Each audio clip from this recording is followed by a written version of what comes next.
আজ আমি বানাবো ডিমের ঝাল। চলো দেখতে থাকো কিভাবে বানায়।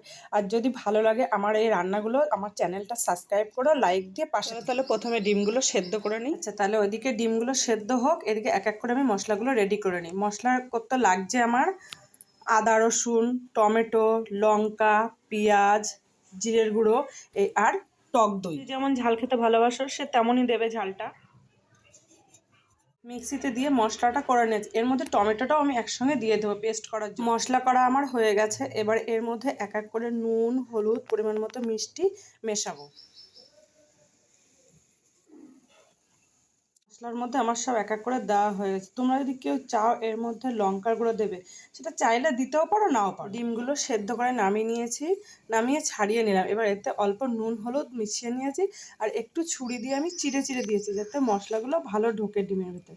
আর এদিকে তেলটা গরম করতে ডিমগুলো হালকাভাবে ভেজে তুলে নিয়েছি।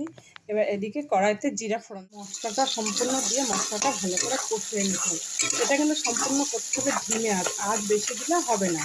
যদি আঁচে বেশি থাকে তাহলে এটা ভালো মতো কষা। দইটা ব্লেন্ডার দিয়ে ভালো করে ফাটিয়ে নেব দইটা।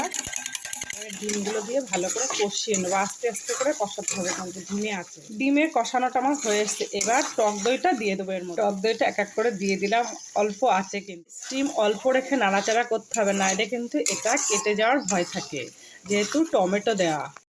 কালারটা দেখো কি দারুণ এসছে। এটা কি বানালাম আমি বলো তো? এটা হচ্ছে ডিমের ঝাল। এবারে আস্তে আস্তে স্টিমটা একটু বাড়াবো। দেখো কষাতে কষাতে তেল ছাড়া ভাব চলে এসছে।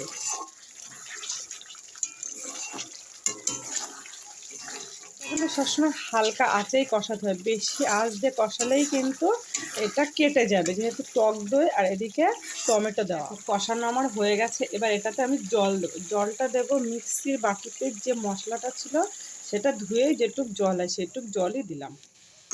দারুণ লাগছে না দেখতে?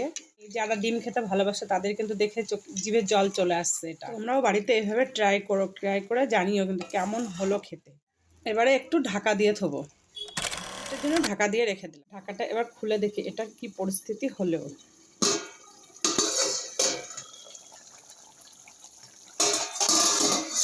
বাহ, প্রায় হয়েই এসছে। বাহ, দারুণ হয়ে এসছে প্রায়। খুব সুন্দর লাগছে দেখতে যে।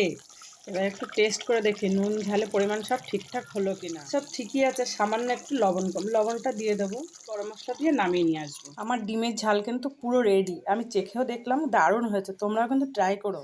এটা তোমার গরম ভাত, রুটি, পরোটা যেটার সঙ্গে খাও সেটার সঙ্গে দারুণ লাগবে কিন্তু খেতে।